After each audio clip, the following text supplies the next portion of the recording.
Segundo vídeo da trilogia sobre a farsa protestante e a farsa de católicos, no caso, farsa protestante e católicos farsantes. É óbvio que esse vídeo aqui tem algumas partes que até o próprio rapaz que está falando, que nem sei o nome dele, eu inclusive não estou vendo no YouTube, vocês podem ver que eu estou executando esse vídeo em modo local, porque eu não gosto de dar visualização para canal que ataca a fé católica. Então, eu fiquei sabendo desse vídeo, me mostraram esse vídeo, baixei o vídeo em modo local. Se tiver propaganda no vídeo dele eu não vi. Se conta retenção, não sei, sei que eu baixei o vídeo e estou vendo no meu computador. Tem trecho aqui que eu acho que até ele vai falar, pô, verdade, viajei. Não é isso que acontece realmente. Porque na ânsia de querer falar mal da Igreja Católica, de querer nivelar a Igreja Católica no mesmo patamar dos protestantes, e depois, uma vez ou outra, falar, não, a Igreja Católica é pior porque eu acho que é. Eu tô com vários vídeos aqui no canal falando, ó, vocês acham que a Igreja Católica fica inventando as coisas? Leia o livro de Macabeus, leia o livro de Baruque, não, mas é deuterocanônico. Mas só que não é paganismo, caramba. A Igreja Católica não está se paganizando. Ela está simplesmente guardando o fiel depósito da fé do ponto em que os judeus pararam. Não estou falando daquelas tradições que Jesus condenava, essas tradições é o Talmud, que estava sendo feito, dizem os judeus, eu não levo muita fé não, que estava sendo feito desde a época antes do dilúvio, antes de Noé, até o período lá da destruição do templo, mais ou menos lá 70 anos depois de Cristo. E nem menciona Jesus Cristo no Talmud também. Alguns dizem que menciona, mas só que fala de um Jesus, filho de Maria, que foi crucificado, mas só que tem uma diferença lá de 150 anos. Aconteceu, acho que 150 anos antes do que teria acontecido na vida de Jesus Cristo. Então vamos pegar esses próximos trechos e desmentir. Mas só que você já tem ciência. O Olavo de Carvalho está falando de uma coisa e esse cara está falando de outra coisa totalmente diferente. Quando ele fala que a farsa dos católicos é mais ou menos previsível, por quê? Porque não vai aparecer nenhum católico questionando a divindade, a deidade de Jesus Cristo. Nenhum católico vai falar, não, Jesus Cristo não é Deus. Porque isso já foi definido. Nenhum católico vai falar que existe dois Jesus, um de carne e um que é Deus. Não vai aparecer nenhum católico questionando a eficácia dos sacramentos. Não, é só um símbolo, é só um sinal, é só uma profissão pública de fé. Então, é nesse quesito que o professor Olavo estava falando que o que vem dos católicos é mais ou menos estável, mais ou menos previsível, mais ou menos dentro de um parâmetro razoável. E dos protestantes? Do protestantismo pode vir qualquer coisa. Tocando vídeo. Isso tem que ser totalmente exteriorizado, e a gente prega isso, a gente invoca isso, e julga o outro, né? É um fenômeno que não decorre dessa questão mal resolvida, até porque, sei lá, dá para contar nos dedos, até mesmo os estudantes de teologia, têm consciência dessa ruptura com o catolicismo, né? Ou entende que há uma certa continuidade, né, do cristianismo, né? E que, no fundo, o protestante também saiu do catolicismo, né? Que era uma igreja só e tal, e que não existe uma ruptura totalmente plena, né? Historicamente, o catolicismo é a história também do movimento protestante, né? Vírgula.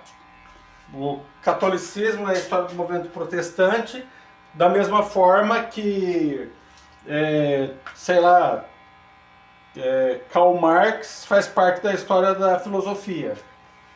Da mesma forma que Nietzsche faz parte da filosofia. É óbvio que quando a gente vai estudar filosofia, a gente tem que estudar o que não é filosofia também, para delimitar o campo de atuação da filosofia. Nós temos que estudar Nietzsche para mostrar que aquilo é uma antifilosofia. Nós temos que mostrar sobre Marx para falar que isso daí não é filosofia. Isso daí é contra a filosofia, é uma não filosofia, alguma coisa assim. Então, faz parte do cristianismo como exemplo contrário. Faz parte da Igreja Católica como exemplo contrário. Isso não é Igreja Católica.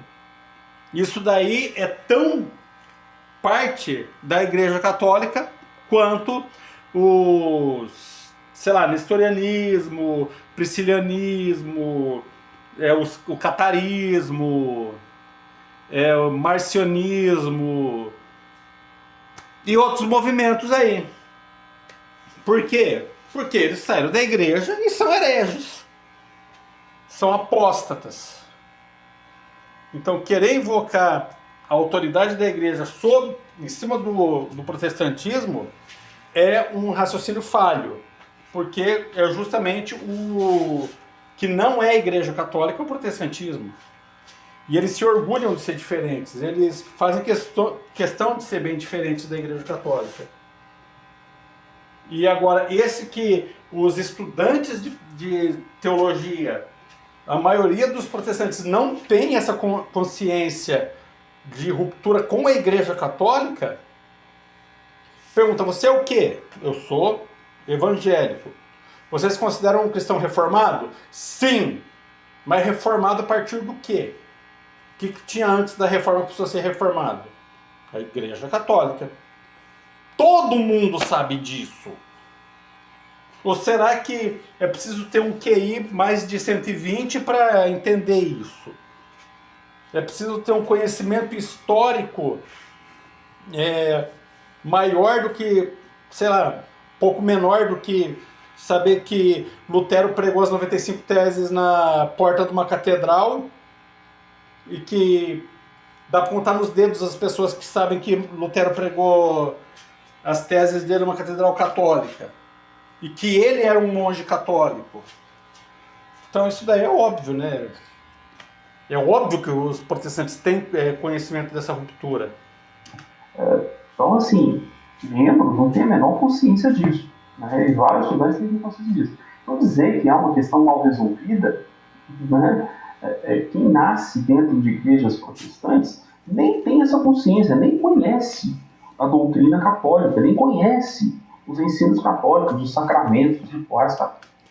Tá ótimo. Aí ele falou uma bela de uma verdade, nisso daí eu concordo plenamente com ele. 90% ou mais dos protestantes não conhecem a Igreja Católica, não conhecem sobre liturgia, sacramentos, não conhecem sobre doutrina, não conhecem sobre teologia, não conhecem sobre o catecismo da Igreja Católica, não conhecem sobre doutrina social da Igreja, não conhecem sobre os dogmas marianos, não conhecem sobre em que se funda a oração pelos mortos, a intercessão dos santos, o culto devido, prestado e devido a Maria e aos santos. Não sabe nada disso, mas são um bando de palpiteiro, que todo mundo quer apontar o dedo e falar da igreja, mesmo sem conhecer nada. Igual ele está falando, e ele se inclui nesse grupo de pessoas que não entendem sobre a Igreja Católica. Por quê? Por falar que a Igreja Católica é uma ritualística e que não precisa mudar de vida, é não conhecer a doutrina católica. Olha, isso que eu acabei de falar, que o catolicismo entende que basta você cumprir o ritual, você já está santificado e apto a ir para o céu, a ter a salvação. Tá vendo? É exatamente isso que eu falei. Alguém que diz que basta cumprir o ritual não conhece a fé católica. De forma alguma. Pergunta para ele, tá, mas para você receber os sacramentos, você precisa ter disposição. Qual a disposição específica para cada um dos 7 sacramentos? O batismo, qual que é a disposição que você precisa ter para o batismo? Inclusive batismo de recém-nascido. Precisa ter uma disposição para receber o batismo. Para confessar os pecados, tem que ter uma disposição. Qual a disposição para confessar os pecados? Para receber a Eucaristia tem que ter disposição. E é uma disposição específica para receber o sacramento da comunhão. Para casar precisa ter uma disposição específica. Porque se você for casado, homem casado com uma mulher protestante, ou mulher casada com um homem protestante, vocês têm que aceitar criar os filhos de acordo com a fé católica. Porque se você não tiver essa disposição, você não casa na Igreja Católica. A ordem, qual que é a disposição? Claro que tem muita fidelidade, todas aquelas promessas e juras de amor, parece juras de amor que fala no casamento, né? Prometo amar, ser fiel, amando-te, respeitando-te todos os dias da nossa vida. Isso daí parece juras de amor, mas não. É a disposição para receber o sacramento. É parte da disposição para receber o sacramento do matrimônio. Sacramento da ordem. Precisa ter o quê? Qual a disposição que tem que ter para receber o sacramento da ordem? Unção dos enfermos. Será que um protestante como ele pode receber a unção dos enfermos assim? Pode dar, mas... sei lá, confia na misericórdia de Deus, sem saber que ele é protestante. O cara é ateu, foi ateu a vida toda, não pode nem rezar Ezequiel. Não pode nem rezar Ezequiel para quem não tiver disposição. E Ezequiel nem é sacramento. Então, gente, ele acabou de confessar que 90% não conhece, dá pra contar nos dedos as pessoas que conhecem, e ele se inclui nessa quase totalidade dos protestantes que não conhecem nada de Igreja Católica. 99% dos protestantes nem sabem disso. Né? Eles nem têm essa consciência. Eles nem entendem. Para eles, o problema entre protestantes e católicos é a adoração a santo. Para eles, a diferença é essa. Eles nem sabem que o problema base, eu já falei isso em outros vídeos, é a questão da Bíblia. É o só Escritura. Né? Esse é o principal. O catolicismo entende que a base doutrinária é a Escritura, a Igreja, né, e a tradição. As fontes de doutrina da Igreja são a tradição oral, a tradição escrita e o Sagrado Magistério. Quando nós falamos de Sagrada Tradição, nós não estamos falando de algo alheio à Bíblia, mas é algo que é contido dentro da Bíblia, só que não é explicado na Bíblia. É algo que foi passado oralmente pelos apóstolos e que a igreja sempre guardou. Apareceram vozes dissonantes, teve aquele sic et non, que foi dito em outro vídeo, sim e não. Alguns falaram que sim, outros falaram que não. Mas os que discordaram da doutrina católica é uma minoria muito grande. O que foi maioria foi o arianismo. O arianismo foi uma grande maioria. Do dia para a noite a igreja acordou ariana. No entanto, o arianismo foi vencido. Então não é só a gente olhar para a Bíblia e tentar entender a Bíblia com base na Bíblia mesmo. Eu dei vários exemplos em vídeos passados. Por que os judeus acreditavam que Jesus estava pedindo intercessão de Elias? Eli lama sabachthani. O que é o seio de Abraão, dito lá na passagem do Lázaro Rico Paulão. Sabe, tem várias outras passagens que você não vai encontrar na Bíblia uma explicação para isso. E se você não for na tradição oral, isso é a tradição escrita. Se você não for na tradição oral, e inclusive os próprios judeus também têm a Torá, ou a Tanakh escrita e a Tanakh oral, o Torá oral que eles chamam, que é o próprio Talmud. E Jesus era pistola contra essas tradições que foi compilado no Talmud, né? Quando Jesus Cristo tinha nascido e até na morte e ressurreição de Cristo, o Talmud já estava quase pronto já. Acho que colocaram ali uma coisinha, algumas coisas de Gamaliel, algumas coisas de sábios lá do período de Jesus lá, mas o Talmud encerrou lá, foi escrito o ano 70. Aí mais uns 30, 40 anos depois começou ali o Sínodo Permanente lá em Jâmnia. Então, para você entender a fé católica, você tem que entender todos esses movimentos aí, filho. Não é só pegar a Bíblia e achar que toda a história do judaísmo e do cristianismo você vai carregar embaixo de um braço, embaixo do braço ali num livro, ainda mal traduzido. Sem saber o que significa as palavras ali no idioma original em que esses textos foram concebidos. Isso é uma questão de crítica literária. Você não tem condições de fazer essa crítica literária. Eu consigo em algum outro trecho da Bíblia, mas não na Bíblia como um todo. Mas inclusive, meu foco é esse estudo da crítica literária do texto bíblico. Para que se tiver algum protestante apontando um texto da Bíblia, o que significa isso daqui, ó? O que significa essa palavra? Vamos continuar o vídeo. E aí o protestante, por parte de Lutero, Calvino, não, a Escritura é a única fonte doutrinária. Né, Maria? Calvino, Lutero, Zwinglio, o rei lá da Inglaterra, se não me engano, Henrique VIII, se não me engano, Carlos, alguma coisa lá da Alemanha, acho que é da Alemanha. Quem mais? O rei lá da Suíça, né? Que junto com Calvino implantou o primeiro estado totalitário dentro da Suíça. Quem mais? Vários outros ali na Dinamarca, acho que foi um pouquinho mais posterior à Dinamarca. Ali alguma coisa do Melanchthon também, não sei o que o Melanchthon fez ali nesse meio tempo aí, comendo pelas beiradas aí. Eu vi que tinha até alguém que se correspondia com um tal de Perrin.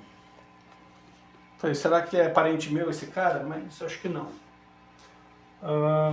Vários movimentos. Aí eu falo para você, por que são reis e esses iniciadores, como se fossem esses bispos ou esses pontífices fajutos aí? Porque foi um movimento mais político que religioso. Lembra que eu falei no vídeo passado? É o nacionalismo alemão, o nacionalismo italiano, nacionalismo lá na Dinamarca, nacionalismo inglês. Eles queriam uma igreja para se chamar de sua. Uma igreja que tivesse o sumo pontífice debaixo da autoridade do rei, igual pregava o Wycliffe.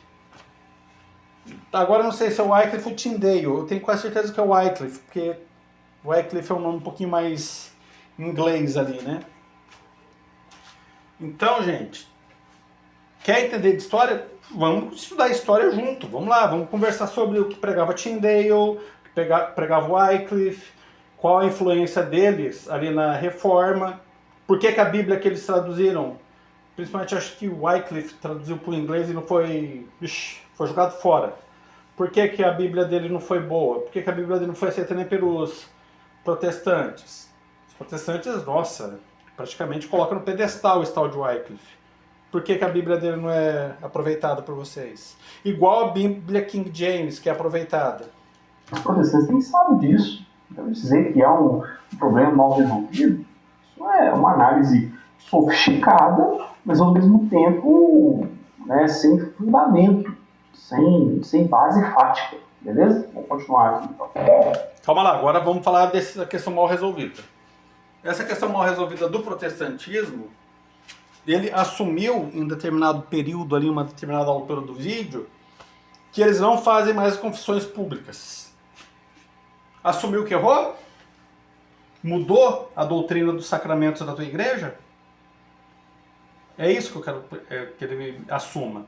Nós erramos em querer uma confissão pública das pessoas. Vocês mudam a disciplina dos sacramentos, muda a disciplina dos, sei lá, do que é necessário para a salvação das almas, igual a gente da Igreja Católica muda de bispo, talvez, ou muda de papa. Do João Paulo II até Francisco, foi João Paulo II, Bento XVI e Francisco, só 3, né? Acho que eles mudam de doutrina muito mais rápido do que nós mudamos de papa. Então, quer dizer, o católico vai confessar seus pecados a um padre que não está nem vendo a cara dele, que talvez não reconheça a sua voz. Você não é obrigado a confessar sempre com o mesmo padre, você pode ir lá no outro bar. Essa questão de confessar os erros na frente da igreja, realmente, isso é um problema, né? Tanto que isso já foi abandonado. Como eu falei, esse vídeo é um tanto antigo, né? Foi abandonado por quê? Assume. Erramos, Olavo tem razão. Ó, protestante, nós abandonamos essa prática. Por quê? Olavo tem razão. E pode ser que na tua tenha abandonado, mas em outras não. Ele exige a confissão pública dos pecados. Tem essa. E os rebatismos também, né? Lembra? Algumas exigem rebatismo. Isso já foi abandonado no nosso meio. Não existe mais.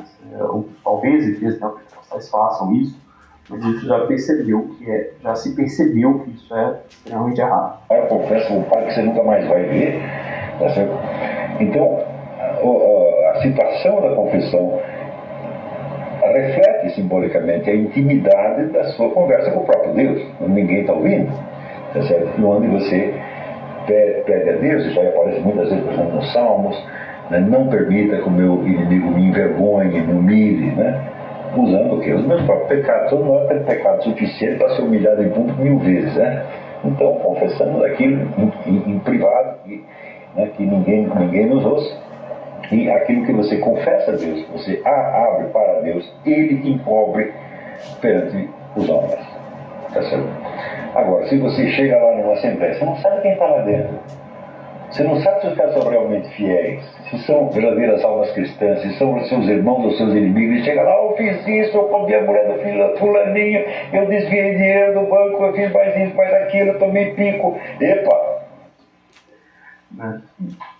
E esse final, eu acho assim, não vou pegar o resto do vídeo, que vai dar exemplos e tal, porque ele acabou de falar aqui, o estilo lá de Carvalho. Esse final, ele diz, eu entro numa assembleia, que é uma Assembleia de Deus, né, a igreja que eu pertenço, a denominação que eu pertenço. E ele está dizendo o seguinte, olha, você chegar lá, você sabe quem é fiel. E na igreja católica? Não é assim, não? Não. Não. É óbvio que isso daí não se aplica à Igreja Católica. É óbvio que isso daí que o Olavo de Carvalho falou só se aplica a uma assembleia em que pratica a confissão pública. E na Igreja Católica acontece isso? Não. Não acontece. Nesse ponto eu acho que até ele mesmo vai falar, pô, realmente eu acho que eu falei besteira aí. Por quê? Porque você não vai confessar o teu pecado publicamente na Igreja Católica. Você vai confessar ao padre, que se for lá num confessionário ele nem vai ver tua cara, nem vai saber quem você é. Você pode confessar em outro bairro, em outra cidade. Se você quiser, católico, e você fala, não quero confessar com esse padre não, vou confessar lá na outra diocese. Eu estou viajando, por exemplo, visitar minha filha lá em Maringá. Eu posso confessar lá. O padre vai me dar absolvição do mesmo jeito. E ele vai falar o quê? Ah, que o fulano, ele nem sabe quem eu sou, ele nem perguntou meu nome. Eu nem participei da missa lá, participo da missa lá na Nossa Senhora da Glória, aquela igreja em formato de temaki virado para baixo, uma das igrejas mais feias que eu já vi na minha vida. E eu participo da missa lá, e não lá na igreja que fica do lado da casa da minha filha, a Maria Goretti. Então, não se aplica à Igreja Católica mesmo. Porque o padre eu sei que ele tem a obrigação de guardar segredo. O padre eu sei que ele não é qualquer um. O que o Olavo estava querendo dizer é que regras disciplinares valem para os membros daquela igreja. Por exemplo, sei lá, igreja presbiteriana vai exigir que faça confissão pública. Se o pastor falar, se vocês falarem o que for dito aqui lá fora, vocês vão ser excomungados dessa igreja. Mas tem uma pessoa lá que não é da presbiteriana, é da batista. Eu posso ser excomungado dessa igreja, por quê? Não vai fazer diferença para mim. Esse bispo não tem autoridade, não tem hierarquia, não tem jurisdição sobre mim. Eu sou da Assembleia de Deus e vou lá na Batista ouvir a confissão dos outros, para sair contando para todo mundo. Que o pastor lá me excomungou. E daí? Eu nem sou daquela igreja. Na Igreja Católica isso acontece? Fala para mim. É óbvio que isso daí não se aplica à Igreja Católica. É óbvio que da Igreja Católica não é assim. Ué, e na Igreja Católica não é assim? Não, não é. De jeito nenhum. Você sabe quem é que é? Eu sei porque eu posso perguntar se ele pratica ou não o sacramento. Mas eu não confesso com essas pessoas, eu confesso com o padre. Se estiver no confessionário nem vai ver minha cara, posso confessar em outra diocese, e ele não vai sair por aí falando. E mesmo que ele falar, ele não vai saber quem eu sou. Se eu confessar lá em Maringá, se eu confessar lá em Iporã, na cidade dos meus pais, se eu confessar em outra paróquia aqui da minha cidade, o padre nem vai saber quem eu sou.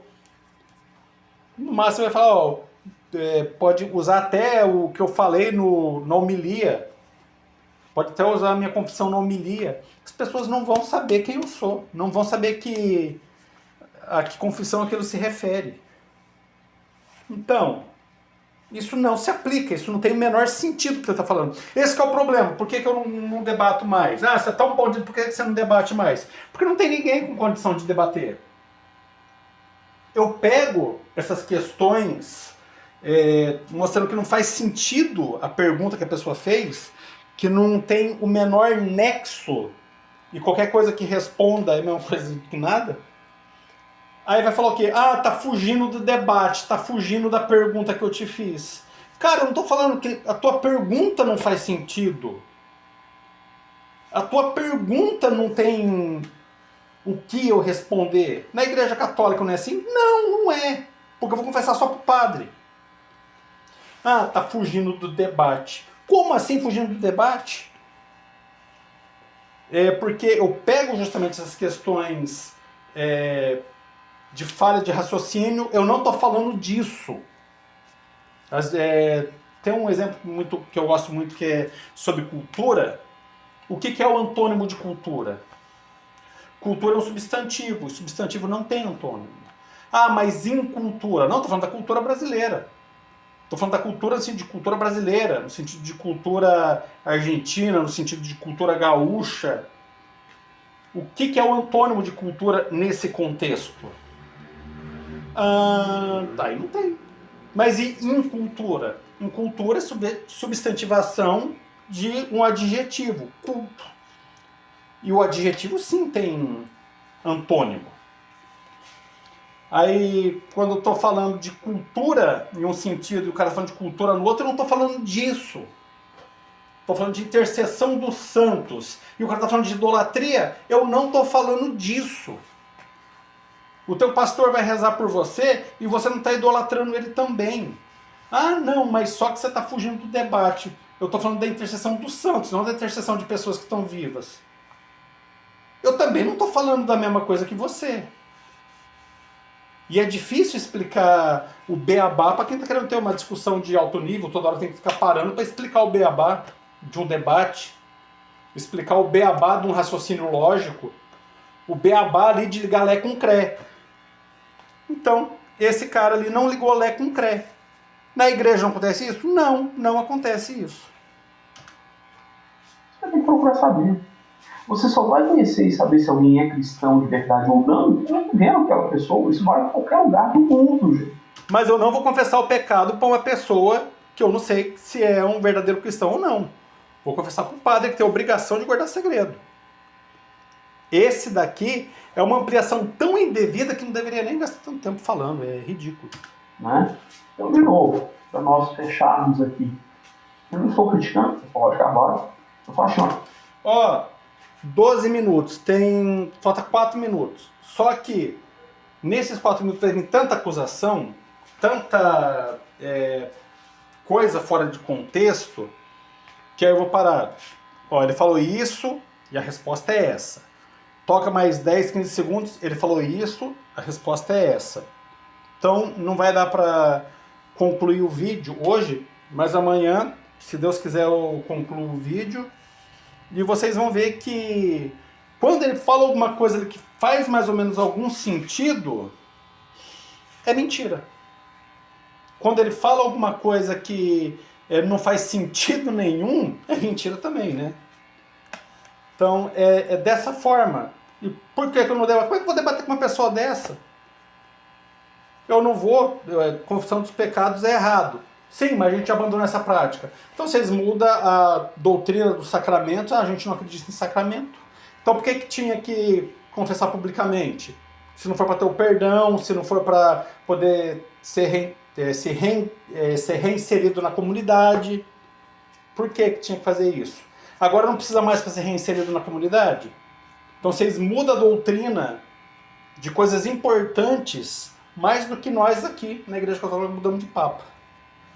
Então é isso. Obrigado a todos, fiquem todos com Deus e até o próximo vídeo que vai ser amanhã. E tchau.